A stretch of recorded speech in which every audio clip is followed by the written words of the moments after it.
Assalamualaikum warahmatullahi wabarakatuh. Waalaikumsalam warahmatullahi wabarakatuh. Selamat pagi, salam sejahtera bagi kita semua. Pada kesempatan kali ini kita akan membahas mengenai situasi politik pada zaman dulu dan zaman sekarang. Pasti di antara kita pasti pernah bertanya-tanya, apakah politik hari ini benar-benar berbeda dari zaman dahulu, atau justru kita hanya melihat wajah baru dari pola yang sama. Kita akan mengulik perbandingan situasi politik masa kini dengan masa dulu, dari era para pendiri bangsa, masa-masa reformasi, hingga realita politik digital hari ini. Apa saja yang berubah dan apa saja yang masih tetap sama dari situasi pada zaman dulu dan zaman sekarang.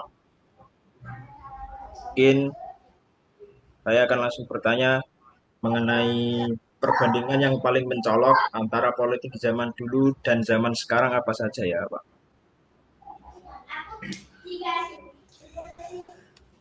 Untuk politik zaman dahulu, ketika masa-masa kemerdekaan, itu pemimpin-pemimpin bangsa lebih mengutamakan kepentingan negara di atas kepentingan pribadi atau golongan. Terbukti dengan upaya-upaya pemimpin bangsa pada saat itu berusaha secara diplomasi maupun secara peperangan, berusaha untuk mempertahankan kemerdekaan bangsa Indonesia dari penjajah, terutama pada saat itu hadirnya bangsa Belanda dengan membonceng tentara Nika berusaha untuk menguasai Indonesia pada saat itu. Nah, terbukti dengan adanya peperangan-peperangan yang ada di Indonesia, baik di Bandung Lautan Api, di Surabaya, terkenal dengan area-area Surabaya, Palagan Ambarawa, itu mereka berusaha mempertahankan kemerdekaan Indonesia dalam rangka menjunjung tinggi marwah kemerdekaan bangsa Indonesia. Pemimpin-pemimpin pada saat itu lebih keikhlasannya lebih kompeten. Pada zaman setelah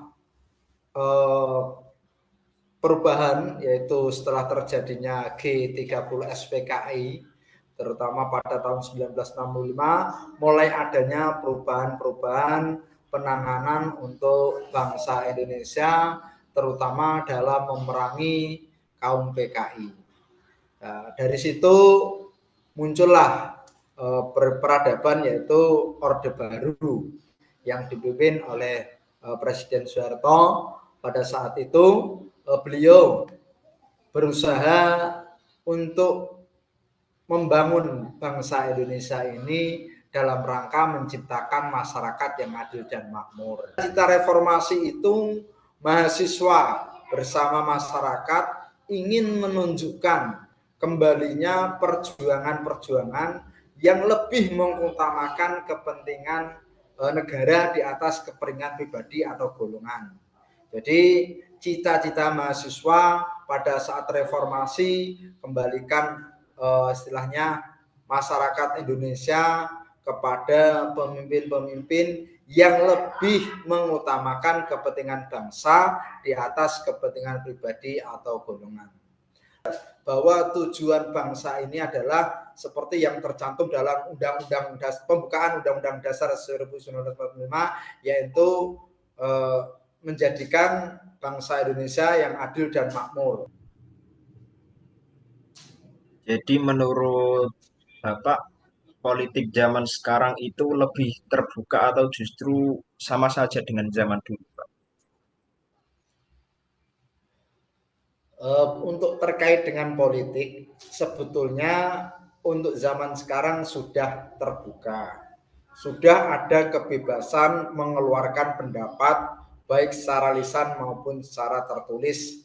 Terbukti dengan adanya masukan-masukan, usulan-usulan dari mahasiswa terkait dengan penyelenggaraan pemerintahan. Untuk pengambilan keputusan pemerintahan di masa lalu dan masa sekarang apakah sama saja atau justru lebih terbuka, Pak? Atau lebih tertutup? Untuk sekarang ya dengan adanya reformasi ini menunjukkan kepada kita untuk selalu mengawal keputusan-keputusan yang diputuskan oleh pemerintah bersama DPR, terutama undang-undang yang berkaitan dengan kemaslahatan untuk masyarakat. Berarti kembali lagi pada zaman reformasi itu, kan pada saat itu mahasiswa sama rakyat kan bersama-sama bersatu untuk menuju negara yang lebih lebih istilahnya maju lah Pak gitu.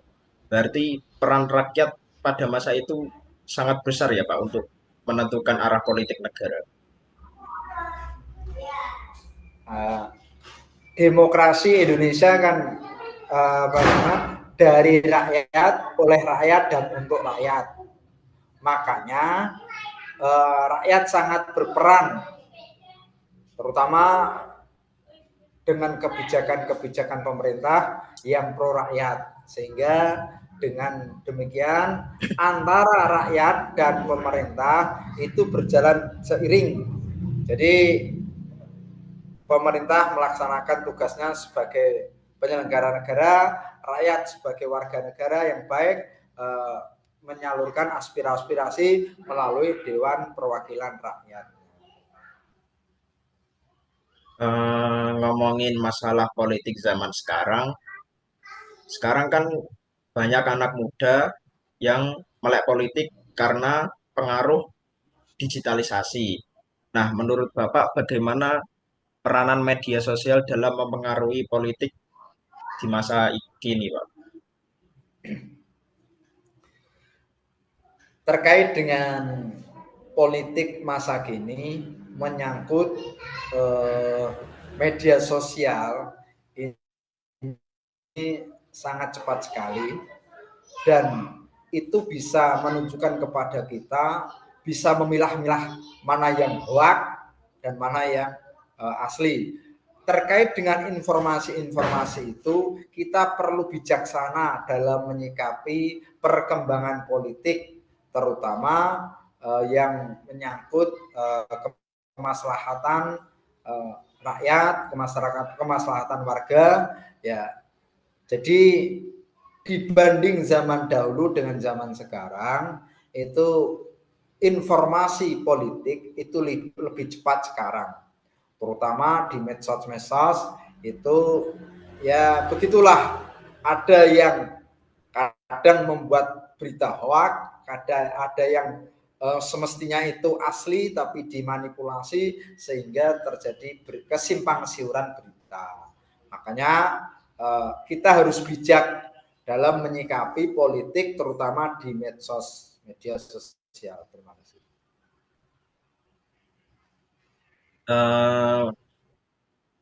Digitalisasi kan bisa menimbulkan banyak dampak, Pak. Yang Bapak lihat tantangan utama politik dari masa era digital ini apa ya, Pak? Dampaknya terkait dengan digitalisasi, yang pertama tentu ada dampak positif dan juga ada dampak negatif. Nah, dampak positifnya bisa menyampaikan kepada seluruh lapisan masyarakat untuk menginformasikan terkait dengan perkembangan politik. Ya, jadi dengan adanya digitalisasi, informasi yang semula hanya diketahui oleh segelintir orang bisa diakses oleh semua warga masyarakat Indonesia, khususnya terutama yang ada tidak hanya di Indonesia saja, tapi bisa di luar negeri, sehingga itu bisa mencerminkan politik yang terbuka. Namun dampak negatifnya, jika informasi-informasi politik itu sudah tidak relevan, artinya sudah apa namanya ya, sudah tidak aslinya, itu bisa menimbulkan komentar-komentar atau tanggapan-tanggapan dari masyarakat yang kurang baik begitu. Dari yang kita bahas tadi, menurut Bapak, apakah kita sedang mengalami kemajuan atau justru mengalami kemunduran, Pak, dalam hal politik? Kalau dilihat dari informasi terkait dengan digitalisasi,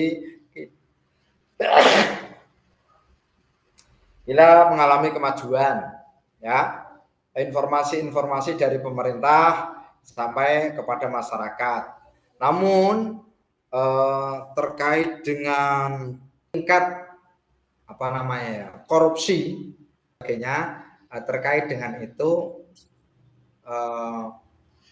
bisa dianggap kemunduran.